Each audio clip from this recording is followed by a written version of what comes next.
My name is Maarten Albersen. I am currently the chair of the scientific office, which means I'm responsible for making the EAU Congress work and making the contents attractive to the participants and the delegates. And I work as a urologist in Leuven in Belgium.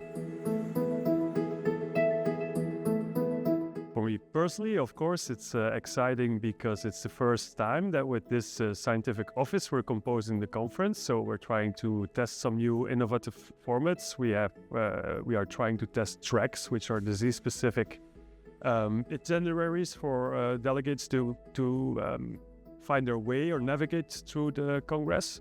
And I think the contents that we have selected and the sessions that we have composed are overall of very high attractiveness to our participants. It's a good mix between high quality science and daily practice tips and tricks. So I think if you're a urologist from any sort of institution or any level, you will find what you need at this year's EAU conference. The number of abstracts that we have received is almost 6,000 this year. And of course, we have a lot of good material to work with. This is record breaking. We keep breaking records every year. We're very very glad to see that so many people target EAU as their prime outlet for their data. And going into specifics, or I don't want to go too much disease specific, but I think we were able to select a set of abstracts that really change our practice, that we will present as game changers. And what we see is that a lot of these abstracts hover around perioperative therapies. So what we see is that pharma companies also see the EAU as a good outlet for this kind of data. And these will be presented in the plenary rooms. And these will really provide practice-changing insights for urologists for their day-to-day work.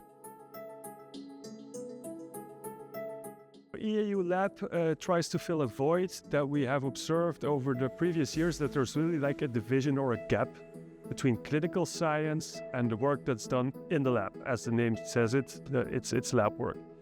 So what we see is that clinicians go to clinical sessions and basic researchers go to basic research sessions, and we want to bridge this gap and merge these two worlds by creating 2 days in which we will try to make translational and basic data understandable for the clinician, but also make the clinical relevance of certain disease concepts and settings understandable for translational researchers who have to develop new concepts for these diseases.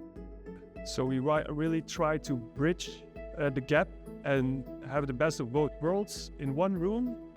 So we can really, by having these people contact each other, foster the development of new ideas and new collaborations and new contacts with industry as well. So I think it will be very successful. And of course, it's the first time, so we'll have to see how it goes, but I expect a lot of it. EAU is a large conference.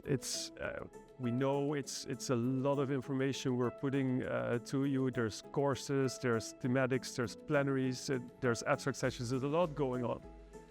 What we did as scientific office is try to tailor your experience by developing these tracks. And I would encourage you to use them to scroll and navigate through the program before going to the conference, like really have an idea of what's going on at each day and make a track for yourself so that you have everything covered that you need from this conference.